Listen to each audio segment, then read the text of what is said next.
Hello, hello. What is up, everyone? Happy today on Earth. Another gorgeous day on the Earth rock. Another beautiful day here. Just wanted to send some love and record a couple videos to transmit some signals. One thing that came to mind to talk about was anxiety and depression. I made a post a while back that stirred up some controversy, in which I said simply that anxiety and depression are actually signals from the deep intelligence of the body, letting you know that something in your life is misaligned, or that you have some kind of trauma that you haven't resolved, or basically that you need to go on some kind of an exploratory journey to discover what in your life is misaligned and bring it back into alignment, or go on a healing and liberation journey, because the body is actually a profoundly intelligent system. Our bodies possess an ancient, deep intelligence, and anxiety and depression really arise when we habitually ignore the more subtle signals of our body, which then eventually are going to get louder and louder, knocking louder and louder at the door of our consciousness as our body-mind system increasingly screams, something is wrong, change something, So then we start to get looping spirals of anxiety or depressive states, because there's something lodged in our system, some kind of energetic knot, some kind of emotional energetic knot or gunk that we don't want to look at, that we don't want to resolve or disentangle. Byron Katie summarizes suffering really beautifully and elegantly when she says that suffering is life's way of letting you know that you are, on some level, believing a thought that is at odds with reality. It is at odds with what is, what has been, or what may be. I love the elegant simplicity of that definition of suffering. You're believing something that is at odds with reality. And actually, as you inquire more and more deeply into the nature of mind, the nature of belief, the nature of the stories we tell ourselves, you increasingly come to realize that actually no belief is true. No belief is true, no story is true, no thought is true. These are all abstractions and mental compressions. These are symbolic maps that the mind uses to attempt to capture infinitely intricate, labyrinthine, unpin-downable, incomprehensible reality. The mind tries to distill reality down to beliefs or stories or maps, concepts, but it can't be done. Any belief is inevitably a massive compression of reality. And when you believe anything, you automatically preclude yourself from believing the opposite of that thing. I think that's a paraphrase of Terence McKenna. So as soon as I even, let's get really fundamental here, as soon as I even believe in the idea of Jordan Bates, I then create the concept of not Jordan Bates. I distinguish Jordan Bates from the rest of reality with that belief, and that's the case with all language. As soon as we, some loud people driving by there, as soon as we create any noun, any concept, such as tree or cloud or Jordan Bates, dog, road, house, we automatically create not road, not house, not dog, not tree, not Jordan Bates, and we then divide the world up into a world of separate objects. That's why Lao Tzu in the Tao Te Ching says naming naming is the source of the 10,000 things. The 10,000 things is his description of the world of separate objects in which the mind lives. The mind can only function in terms of a world of separate objects because it functions with concepts, words, symbolic signifiers. So literally all thought then is inaccurate because it divides the world up into separate objects, whereas when you drop all stories, all signifiers, all symbolic maps, and you just come into contact with reality as it is, without the veil of mind, what you realize is that actually we are in a completely fluid, uninterrupted completion, a oneness, a wholeness, and that there is actually no separation at all between myself, this tree behind me, the sky, you, me. It is one uninterrupted, fluid, flowing river of completion. It's all actually the same thing. It's the same substance. When you go deep enough, you might call this substance pure being or pure awareness, pure consciousness. You might call it God.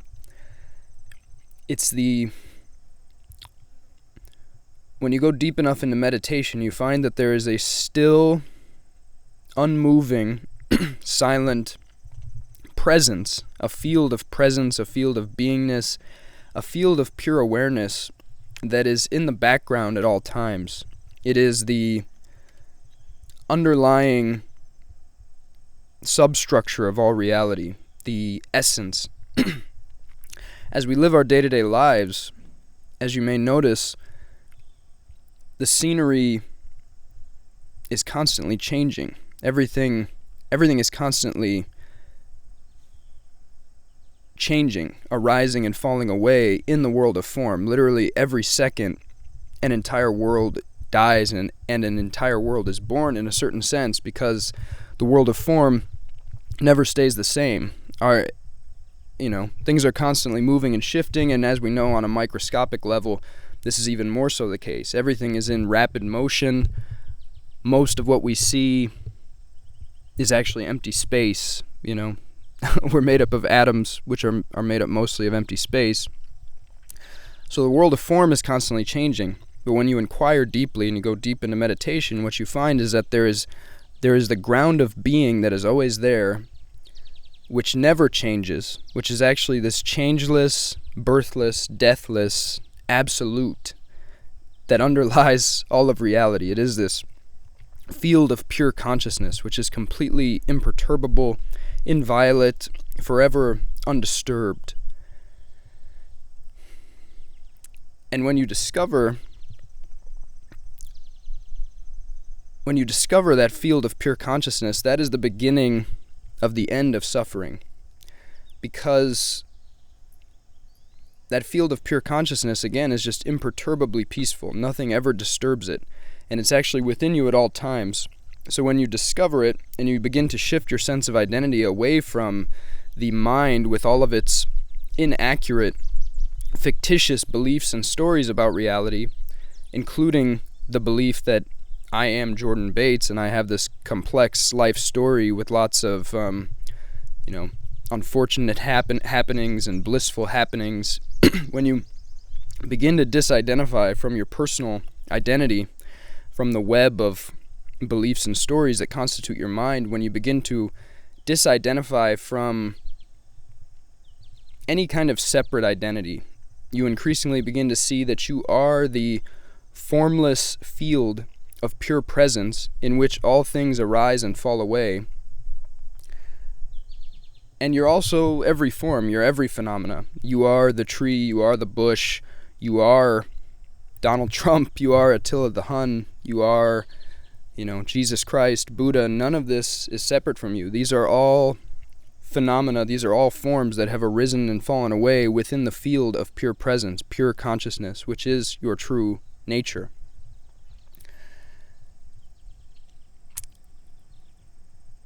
And yeah, so basically,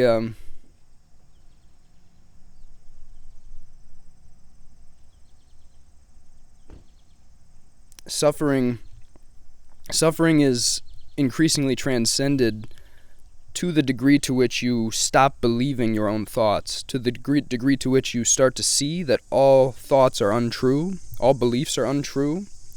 Reality simply is as it is at all times. And when you completely drop all stories and drop the veil of mind with its many fear-based projections, you see that reality simply is as it is at all times. There are no problems in reality. Problems come through mental stories. When we start telling stories about reality, we project problems onto reality. So as you increasingly cease believing your thoughts, as you start to see thoughts in a similar way as clouds drifting across the sky, you literally see them as simply ephemeral, impersonal phenomena in the world of form, just like a tree or a cloud. That's freedom. That's freedom. So on a really deep level, anxiety and depression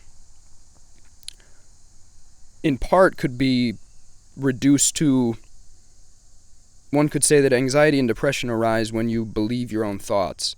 Anxiety and depression typically are a signal that you are very wrapped up in the mental story you're telling yourself about reality and about who you are.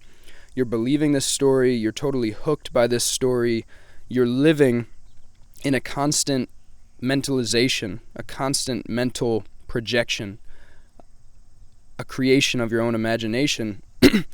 You're taking it very seriously, and that leads to suffering. So, this is why the path beyond suffering inevitably is the spiritual path, the path of meditative inquiry. It's almost a misnomer to call it a spiritual path, because you increasingly realize on the spiritual path that what you're actually doing is just coming into contact with reality as it is, beyond mental projections. So you might just call it the reality path rather than the spiritual path. Spiritual has all sorts of connotations, but true spirituality, deep inquiry for truth eventually leads to reality as it is, which is in a state of imperturbable peace at all times when you get beyond your mental stories about it. So anyway, there's more I could say on that. I mentioned Byron Katie at one point. Her work is incredible. She has a simple framework called The Work for investigating any belief, where you ask yourself, is this belief true? Can I know absolutely that it's true? How do I react when I believe this? And who would I be without this belief? This framework is extremely, extremely potent and valuable for investigating and dissolving all limiting beliefs to which you're attached. And as it turns out, all beliefs are limiting beliefs. So you may look into Byron Katie and her work. She has some powerful videos on YouTube. Good place to start. Yeah, a few breadcrumbs there. I could keep talking, but hopefully there's some useful signals in there for you guys. Sending a lot of love, a lot of peace, joy, good vibes.